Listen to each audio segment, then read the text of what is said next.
Hello everyone, আসসালামু আলাইকুম। আজকে আমার টপিক হচ্ছে বাংলা বানান। তো বাংলা বানান থেকে প্রায় চাকরির পরীক্ষায় একটি বা দুইটি প্রশ্ন আসে। তো আমাদের কিছু বানানে বারবার কনফিউশন ক্রিয়েট হয়, যেমন ভূত, অদ্ভুত, ভুতুড়ে। এই তিনটি বানান ব্যতীত বাকি সব ভূত বানানে দীর্ঘ উকার হবে। যদি আমরা এইভাবে মনে রাখি, ভূত, অদ্ভুত, ভুতুড়ে, এই তিনটি বানান ব্যতীত বাকি যত বানান আছে দুনিয়ার সকল বানানে কি হবে? দীর্ঘ উকার। যেমন কিম্ভূত, এখানে ভূত বানানে কি হয়েছে? দীর্ঘ উকার। ভূতপূর্ব, এখানেও ভূত বানানে দীর্ঘ উকার। পরাভূত, অতিভূত, বাষ্পীভূত, এখানেও কি এই ভূত বানানে দীর্ঘ উকার। তেমনিভাবে ঘনীভূত, দূরীভূত, পুঞ্জীভূত। তাহলে আমাদের এই তিনটি বানান মনে রাখলেই বাকি সব বানান কি হয়ে যাচ্ছে?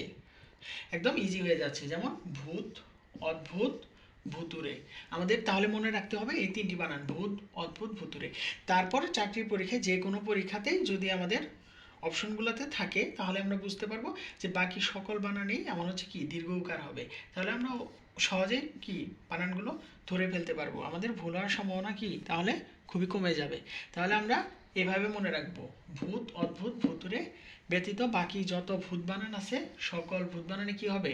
দীর্ঘ উকার হবে। সেইটাই হচ্ছে কোনো বানানে যদি অঞ্জলি এই শব্দটি থাকে, তাহলে আমাদের লিখতে হবে সবসময় শব্দের শেষে কি হবে? হ্রস্বইকার।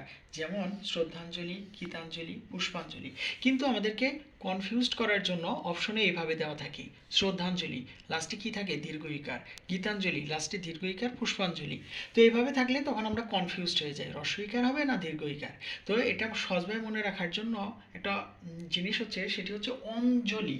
কোনো শব্দের শেষে যদি আসে তাহলে আমাদের সব সময়ই হবে কি? সেটা হ্রস্বইকার হবে, কখনোই দীর্ঘইকার হবে না। যতই আমাদের অপশনে এইভাবে কনফিউজড করার জন্য এভাবে অপশন দেওয়া থাকুক না কেন, আমরা সবসময় কি লিখবো? হ্রস্বইকার। যেমন শ্রদ্ধাঞ্জলি, গীতাঞ্জলি, পুষ্পাঞ্জলি, কখনো এটা হবে না।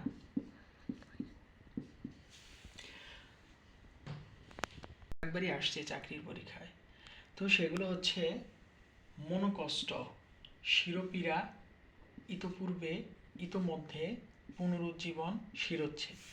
কিন্তু একটা জিনিস খেয়াল করো সবাই, সেটি হচ্ছে মনোযোগ কষ্ট, এখানে কি আছে? বিসর্গ। তো এখানেও বিসর্গ। শির যোগ পীড়া, শিরোপীড়া, তো এখানেও বিসর্গ, এখানেও বিসর্গ আছে। ইত যোগ পূর্বে, ইতপূর্বে, এখানেও বিসর্গ আছে, এখানেও বিসর্গ আছে। তেমনিভাবে ইতি যোগ মধ্যে, ইতোমধ্যে, এখানে বিসর্গ আছে কিন্তু এখানে বিসর্গ নাই।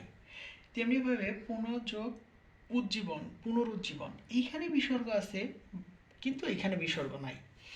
শিরযোগ ছেদ, শিরোচ্ছেদ, এইখানে বিসর্গ আছে কিন্তু এখানে বিসর্গ নাই।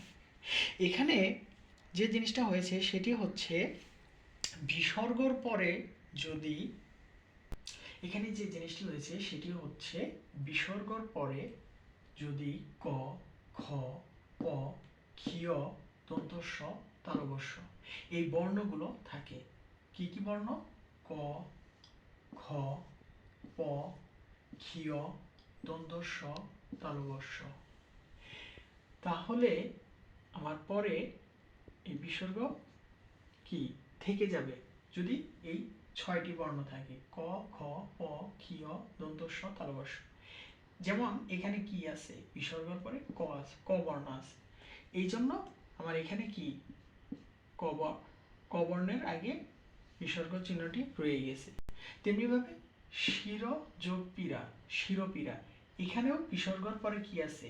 প বর্ণ, এই জন্য এখানে বিসর্গ চিহ্ন রয়ে গেছে। তেমনিভাবে ইতপূর্বে বিসর্গের পরে প বর্ণ, এই জন্য এখানে বিসর্গ রয়ে গেছে।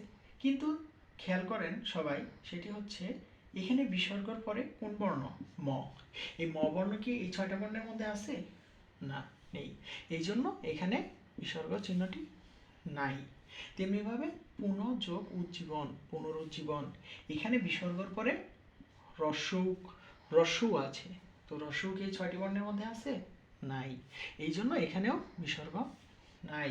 তেমনিভাবে শিরো যোগ সেইভাবে শিরো যোগ ছেদ শিরোচ্ছেদ। এইখানে বিসর্গর পরে কোন বর্ণটি? ছ। এই ছ বর্ণ কি এই ছয়টি বর্ণের মধ্যে আছে? নাই। এই জন্য এখানে বিসর্গ চিহ্নটিও নাই। এই জন্য আমাদের এই ছয়টি বর্ণ যদি মনে রাখি তাহলে আমাদের বিসর্গ সন্ধিতে কোনো সমস্যা হবে না এবং বানানেও কোনো প্রবলেম হবে না। সবসময় আমাদের খেয়াল রাখতে হবে বিসর্গের পরে যদি ক, খ, প, ক্ষীয়, দন্তস, তালব্য এগুলো থাকে তারপরে আমাদের বিসর্গ সন্ধিতে কি হবে? বিসর্গ থাকবে, অন্যথায় থাকবে না। যেমন এই যে এখানে বিসর্গ আছে কিন্তু এখানে বিসর্গ নাই, তেমনিভাবে এখানে আছে এখানে নাই, তেমনিভাবে এখানে আছে এখানে নেই, এরকম আরো বেশ কিছু বানান আছে। তো এগুলো মনে রাখলেই আমাদের মোটামুটি বিসর্গ সন্ধিতে আর কোনো সমস্যা হবে না বাংলা বানানের ক্ষেত্রে। আশা করি ভিডিওটি সবার ভালো লাগছে।